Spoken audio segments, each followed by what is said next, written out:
என் அன்பு தேவனுடைய பிள்ளைகளே, கர்த்தர் இந்த மாதம் உங்களுக்கு வாக்குத்தத்தமாக கொடுக்கக்கூடிய ஒரு வார்த்தை ஏசாயா 52 1 மற்றும் 2 வாசிக்கிறேன். எழும்பு, எழும்பு சீயோனே, உன் வல்லமையை தரித்துக்கொள். பரிசுத்த நகரமாகிய எருசலேமே, உன் அலங்கார வஸ்திரங்களை உடுத்திக்கொள். விருத்த சேதனம் இல்லாதவனும் அசுத்தனும் இனி உன்னிடத்தில் வருவது இல்லை. தூசியை உதறிவிட்டு எழுந்திரு, எருசலேமே வீற்றிரு. சிறைப்பட்டு போன சீயோன் குமாரத்தியே, உன் கழுத்தில் உள்ள கட்டுகளை அவிழ்த்து விடு. விலையின்றி விற்கப்பட்டீர்கள், பணமின்றி மீட்கப்படுவீர்கள். இந்த 2026 4வது மாதம் முதல் நாளிலே தேவாதி தேவன் சகல சிறை இருப்புகளையும் கர்த்தர் உங்களை அதிலிருந்து திருப்ப போகிறார்.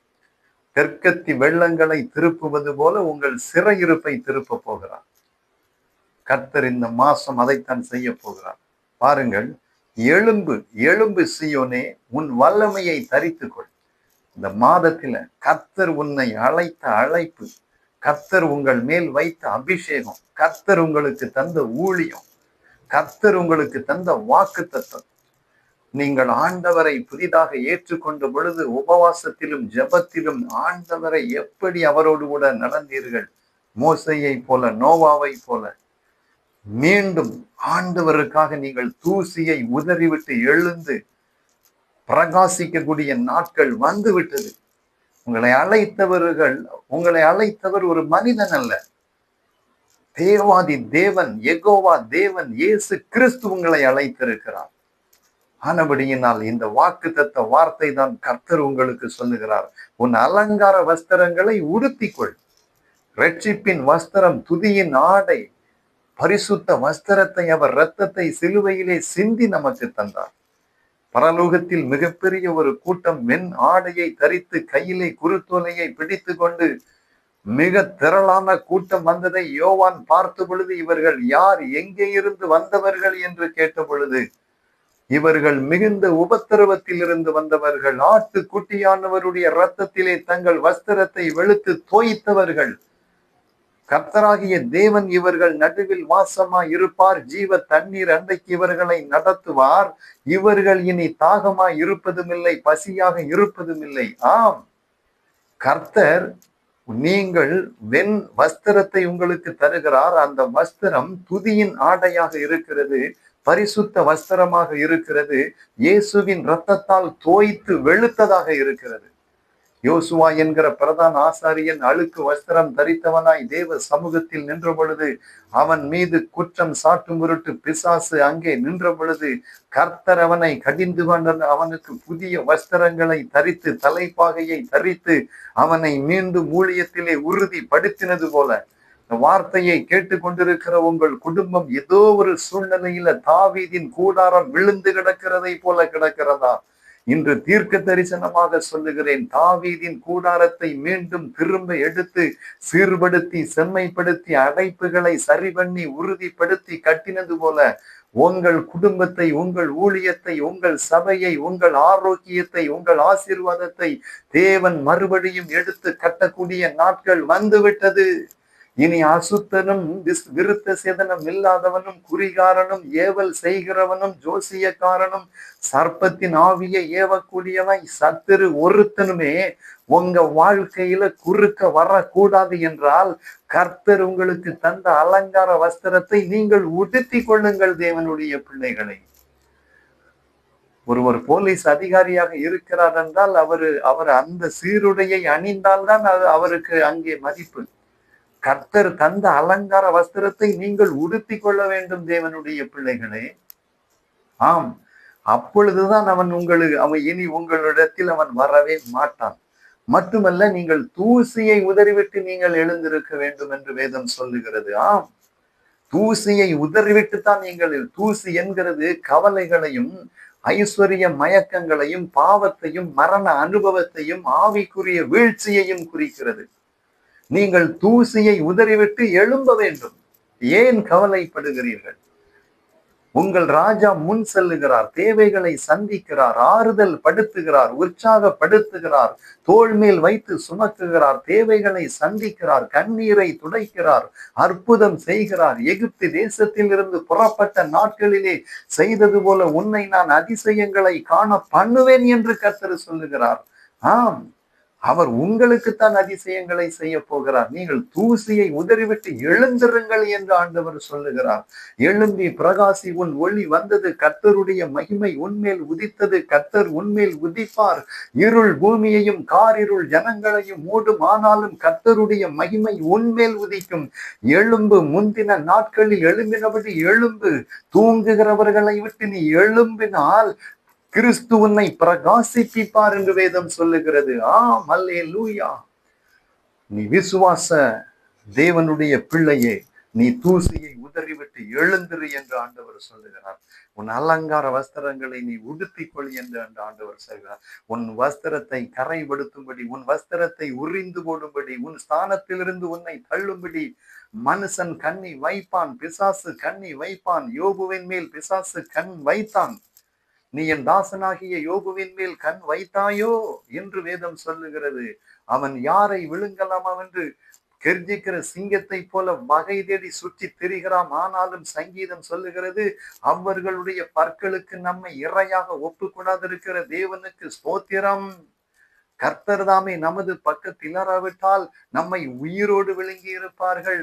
கண்ணி தெரித்தது, நாம் தப்பினோம் என்று வேதம் சொல்லுகிறது. தேவனுடைய பிள்ளைகளை, இந்த மாதத்தின் வாக்கு தத்தத்தை பாருங்கள். எழும்பு சீயோனே, உன் வல்லமையை தரித்து கொள் என்று ஆண்டவர் சொல்லுகிறார். நீ ஜெபித்து உபவாசித்து வேதத்தை வாசித்து கர்த்தரோடு நடக்கும் பொழுது வல்லமையை தரித்து கொள்ளுகிறவர்களாக காணப்பட வேண்டும்.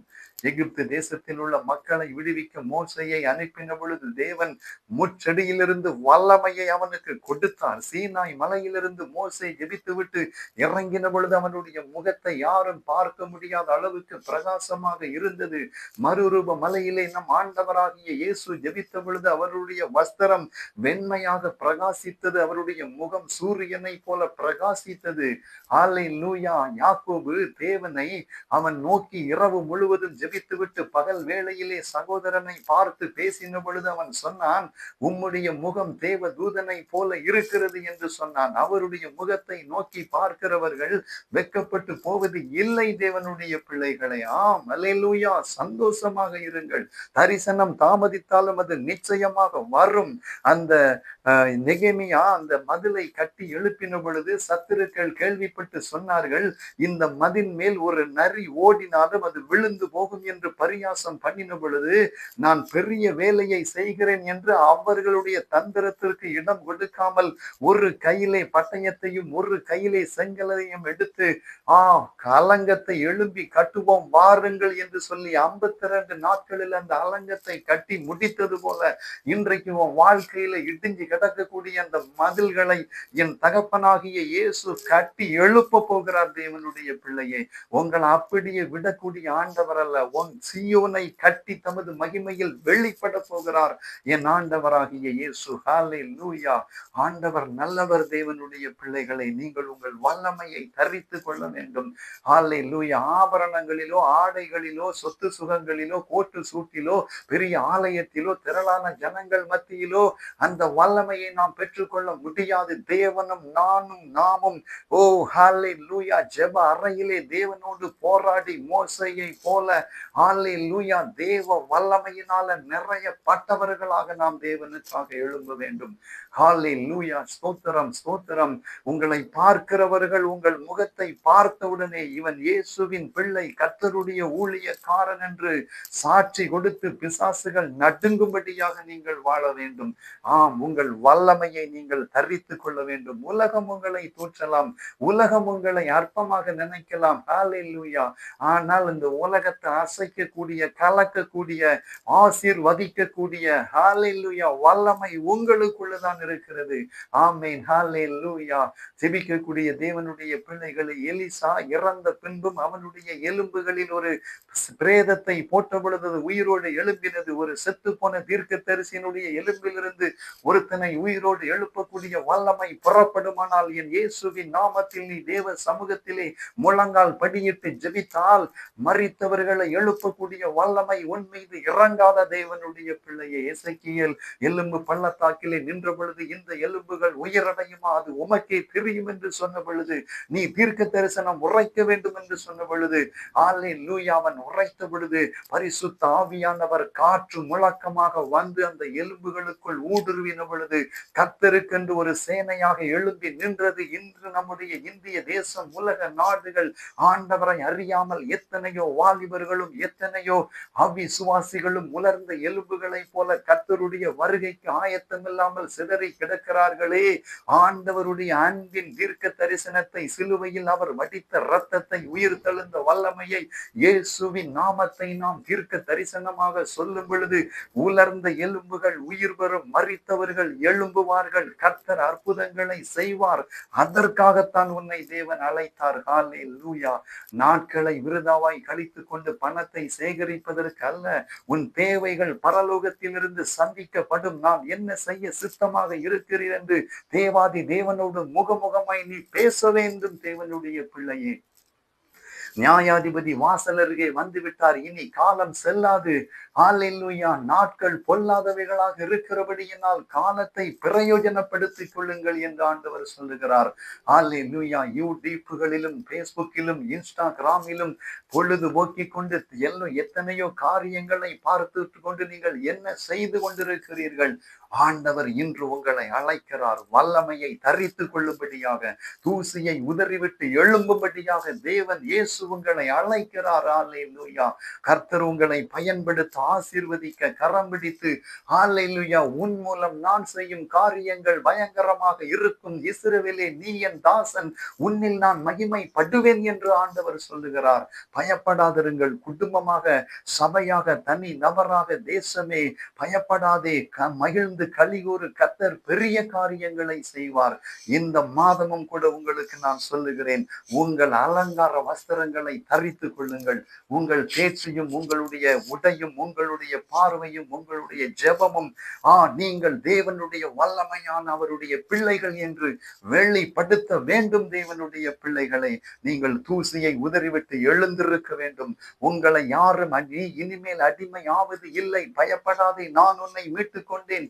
விலையின்றி விற்கப்பட்டீர்கள். எத்தனையோ எத்தனையோ பில்லி சூனியங்களும் எத்தனையோ எதிரிகளின் ஆயுதங்களும் உங்களை தாக்கின. இன்றைக்கு அவைகள் சாம்பலாய் போக போகிறது.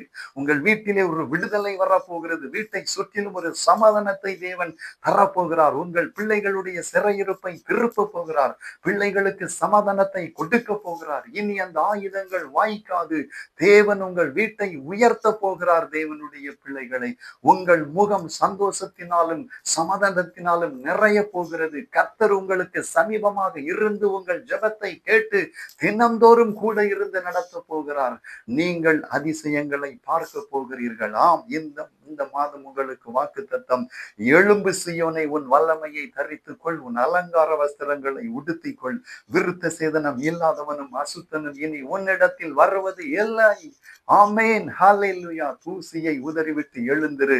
ஹல்லேலூயா. இதுதான் உன் அலங்கார வஸ்திரங்களை உடுத்திக்கொள். ஆண்டவர் எவ்வளவாக உங்களை நேசிக்கிறார் பாருங்கள். கர்த்தர் உங்களை கோடா கோடியாக ஆசீர்வதிப்பாராக. இயேசுவின் நாமத்தில் வேண்டிக் கொள்ளுகிறேன், எங்கள் அன்பின் பிதாவே. ஆமேன்.